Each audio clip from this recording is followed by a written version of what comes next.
Hi guys, welcome back to the Drive channel. In today's video we're going to actually do a quick review on this Volvo C30 D3. Now C30 is a car I've been wanting to get on the channel for such a long time because I just think they're such a unique Volvo.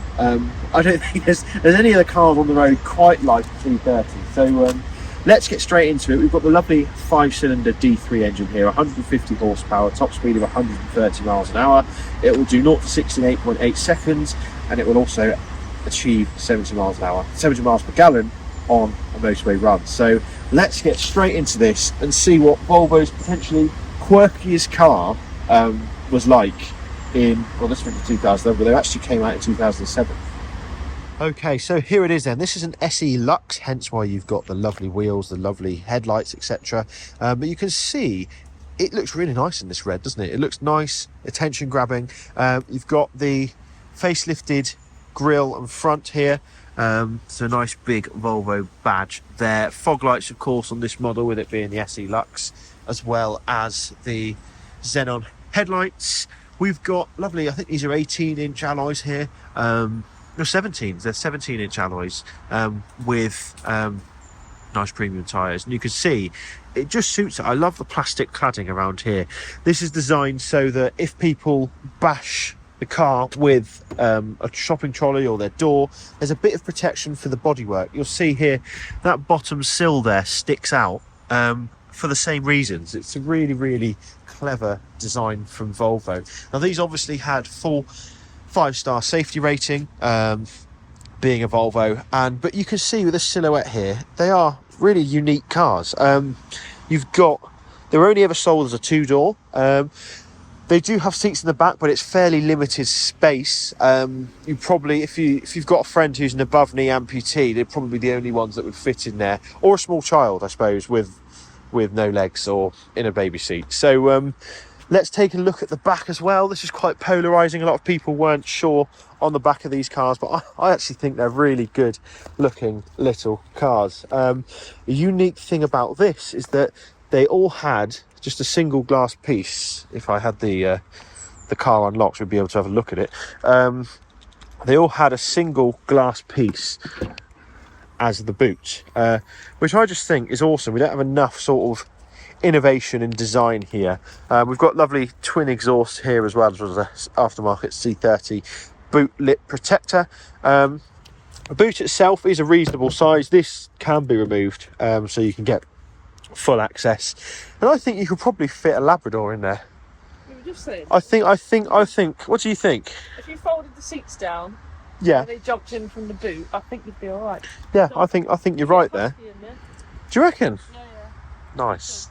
That is, yeah, optimistic thinking. I like that. So yeah, I think this, having the 5-cylinder engine, is just awesome. Try and find another hatchback that has a 5-cylinder diesel engine. I think you'd really struggle. They did also do these with the T5 as well, so you had the 5-cylinder petrol engine. They were absolute animals, but this, as a daily driver, I really can't find anything, any reason why a newer car would do you any better. A nice big door, making it nice and easy to get into. We've got our window controls, etc. here. We've also got our lock and unlock. Everything's very easy to use. We have our full Volvo seats, which we all know are the most comfortable seats ever made, and these are absolutely no exception. You get into this car and it feels like a car that's much bigger than it is. It's got no right to feel the way that it does.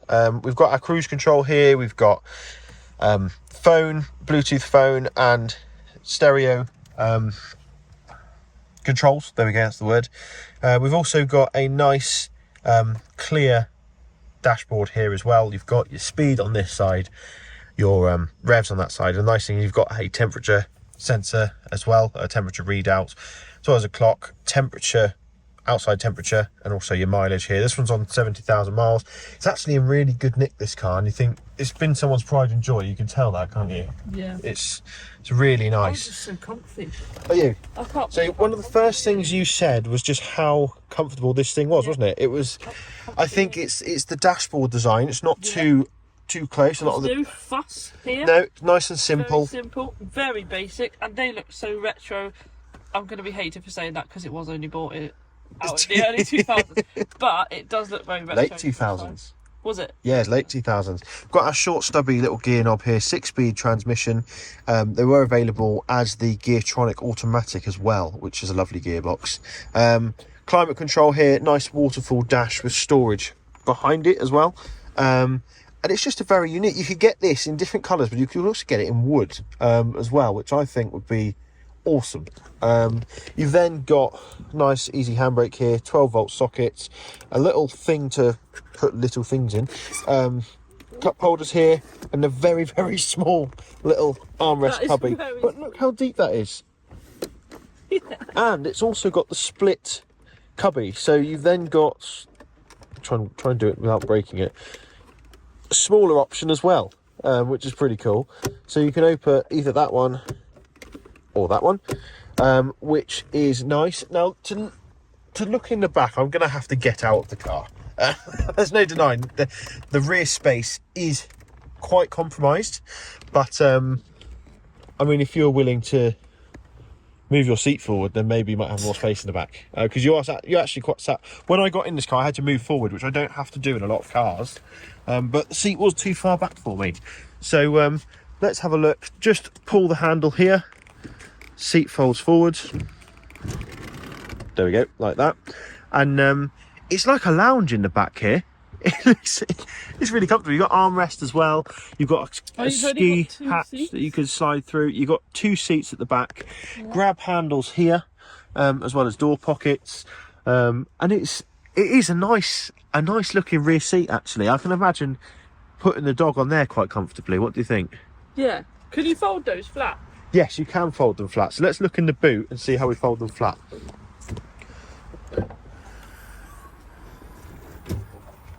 So there is a lever here which folds forwards. Oh, I've got the seatbelt in the way at the moment. Here we go. And well, once that's folded down, you've essentially got a van. There we go. Mrs. DL's giving me a hand there. Put it forward. And suddenly, look how much space you've got in there. You could probably sleep in that, you know. But yeah, what a yeah, you definitely fit a Husky in it. What a cool little car. What do you think? I love it. Oh, do you? I want one. Yeah, I don't. They are brilliant. Got a bit of a cross-country vibe. Got a bit of a cross-country vibe with the plastic cladding there. I really like it. And one of my biggest bugbears with hatchbacks is none of them have twin exhausts. You know how neurotic I get about that. Yeah. So twin exhaust is lovely, especially with a 5-cylinder diesel engine. So what I'm going to do is I'm going to force Mrs. DL now to sit in the back, and we're going to take this for a drive to get a nice impression of how it drives. Okay then, so a quick update. We've managed to force Mrs. DL into the back, and what do you think? Well, I'm only 5'6", 7-ish, but I've got quite long legs, and I can fit in the back absolutely fine. I've probably got a couple of inches to spare, even. And that's in the passenger seat in a comfortable position for me. Yeah, and you know, you look fairly comfortable. How's headroom? Oh, you'd probably struggle if you were a bit tall. If you're over 6 foot, you might not fit. Well, but I don't think you'd fit a 6-foot person in the back of this car anyway.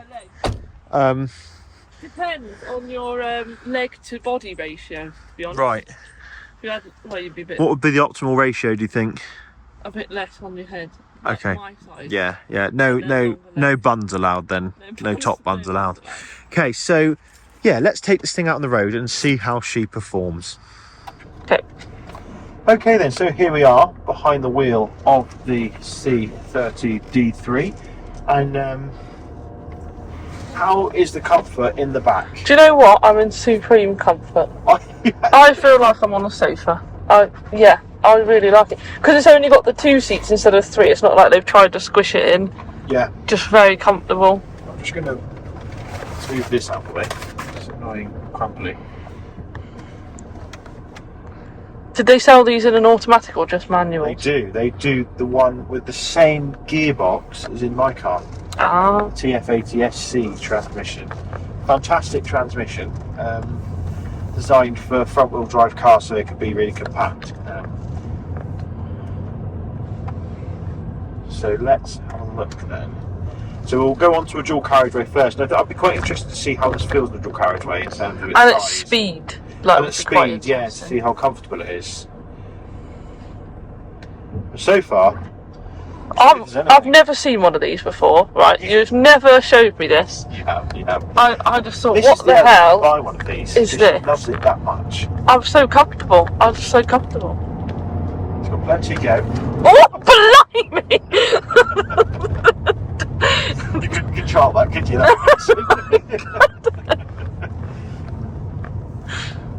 It does pull really well, doesn't it? Sorry, I'll try again now. We'll get 70 miles per gallon on a motorway run, which I think is brilliant. So there we go, there's 70 miles an hour. Cruise control set. See you in London. It's just as quiet. There's a C40 there. So that is Volvo revived this name, and yeah, this is brilliant. Absolutely brilliant. Nice and comfortable. I like the fact I've got a nice bit of space between me and the dashboard. It's just so minimal. Yeah, and you don't feel like you're in a small car. No. It's really strange. It feels far bigger than it has any right to feel. Obviously up to temperature, we've got up to temperature before. And in the back here, just a little side note, Yeah. you've got where the speakers are, they're recessed, and you've got door pockets. Huge door pockets in here. Brilliant, yeah, that's what you want, isn't it? Well, not door pockets, because there's no door there, is there?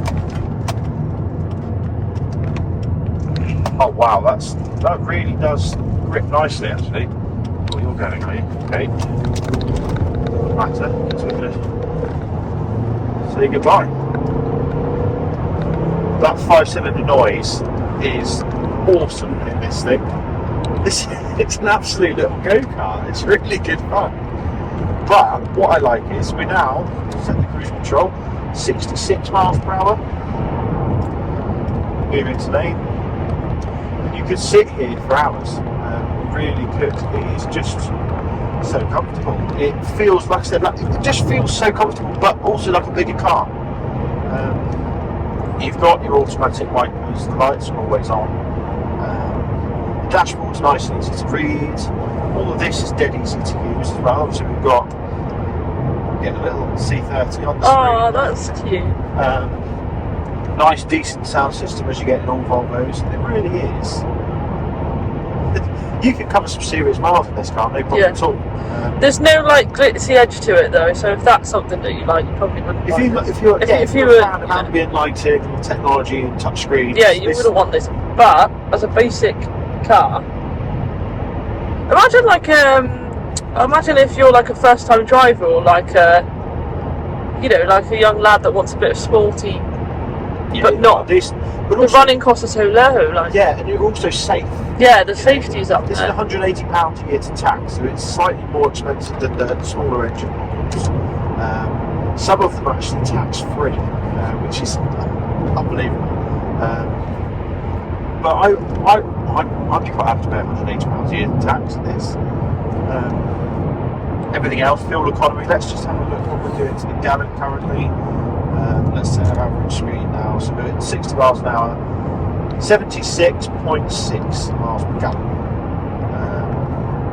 Now that's pretty good. It's averaged 43.2. So yeah, it's brilliant. It really is brilliant. Nice amount of control as well in gear. Gives you all the pull you need. Get around to it. Plenty of time.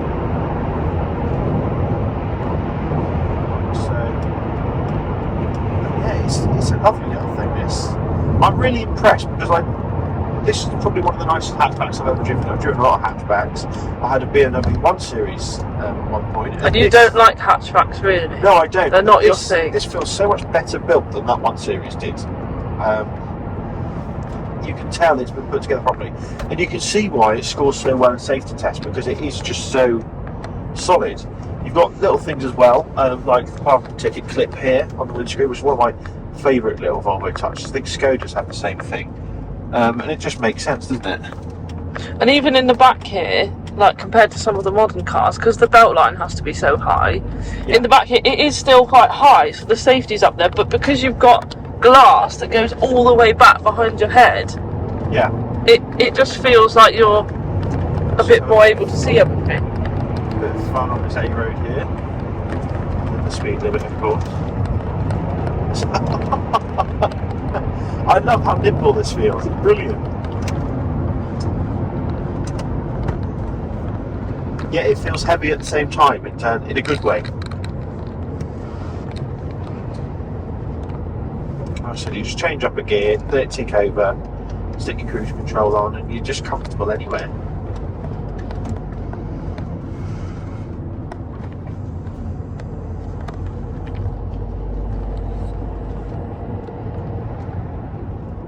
There's a random bag in the road here, same colour as our car actually. But even through town, over little bumps and manhole covers and that sort of thing, it maintains its composure. It's not crashy, like my BMW 1 Series was. Right, oh, there's a shield lug there. That's pretty cool. There is on our left a fellow C30, nice colour as well. And I'm surprised these weren't more popular back in the day. When you think that you had Mark 1 Series up against, you were up against Audi A3s. I suppose the issue was the fact that it was only available as a two-door. It sort of was in a funny gap of its own, where it wasn't big enough to have 5 doors like all the other offerings offered, like the Golf and the 1 Series and the A3. So you didn't have that element of practicality, but still had the premium badge. So I think for a lot of people, it didn't make much sense if they were family people, etc. If they had a family or pets or dogs. I also think Volvo weren't as highly respected back then either. So it was always a bit before its time, because it wasn't respected enough. Definitely. It's a car that Volvo didn't build at the time. We were speaking to Adrian earlier, weren't we, at Keith Price Volvo, who made this review possible. He was saying that, you know, Volvo back then were just building estates and saloons and SUVs in terms of the XC90 and XC60. So, you know, it wasn't the typical. You didn't go to Volvo for a fun hatchback. A bit like a Kia Stinger. If that was another brand, exactly, if you'd be looking at like an extra 50 grand. Like, and people would buy them. But because of the brand, the particular car, because it's so almost off-brand, or not what you'd expect from that particular brand, being Volvo in the mid to late 2000s. I think that's why this car wasn't as popular as it should have been, because it is fantastic. This car's got 70,000 miles, and it feels like it's been hewn from a block of granite. It's just, everything's solid, nothing squeaks. It's a nice soft touch plastic there, and it's just, you've got heated seats as well. I'm going to turn that on just because I can. But it's just very, very well built, and you get the impression, I'm not sure if this is perhaps going to be a good impression or the right impression, but you get the impression because there isn't as much technology, there's less to go wrong. That's my sort of take from it. With it being the 5-cylinder, which is basically the same block as the D5 engine, you know these engines are going to last. You've only got to change the timing belt and the aux belt regularly. Not regularly, but make sure you do it. That's the only thing really that can go wrong with them. If that's not done, they can grenade the engine, but that's the same in all belt-driven cars. But in terms of the interior, there's not much to go wrong on them. They're brilliant, robust, solid little cars. And I've been a bit lost for words actually, because I've never driven one of these, but I'm really impressed with how brilliant it is. And actually, I think as a second car to our S80, I think it would suit Mrs. DL really well. What do you think? I agree. I agree. I think you were more excited about this than some of the other ones that I thought you would be. That you've driven in the past. I've been really pleasantly surprised by this, and it is such good fun as well. But if you want to thrash it down a B road, it will do that, no problem at all.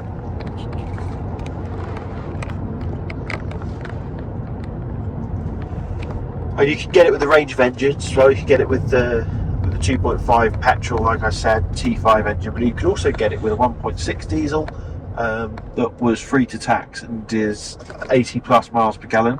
I believe that is a French Peugeot engine, but it was particularly a decent one, unlike some Peugeot engines can be.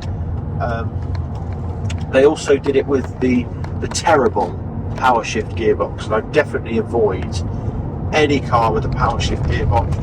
Just don't bother. Either change gears yourself or get one with the Geartronic gearbox, because that was far better. But even over broken pavement there, it's far more comfortable than it has any right to be as a little hatchback. And you do feel like you're in a much bigger car than you are, but you've got all the visibility. It's in a good way. Some cars can feel big because they've got rubbish visibility, whereas this one, you know where every corner is. Yeah, it feels comfortable, and you've got a nice amount of space inside. And you've got all the luxuries of Volvo. Yeah, I'm really impressed with this car. I suppose that brings me on to the final thoughts. Who is this car for? Who would be better suited to buy this car? I think any young person. It's a brilliant first car. Don't forget, if you're buying this for your kid or something as their first car, they're going to be safe in a Volvo.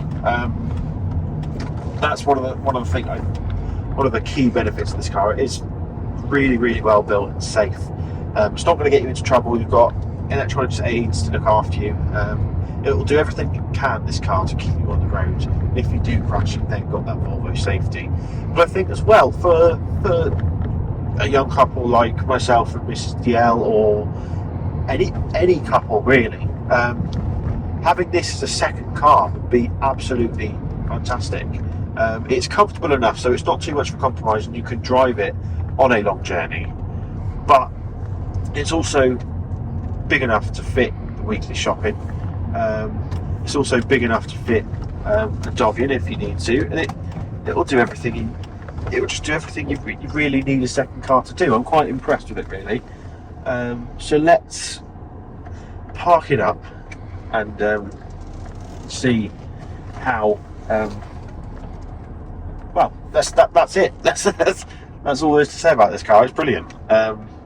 Actually, I'll park it up where it was before. But thanks for watching. Don't forget to like, comment, and subscribe. And I'll see you next video. Cheers.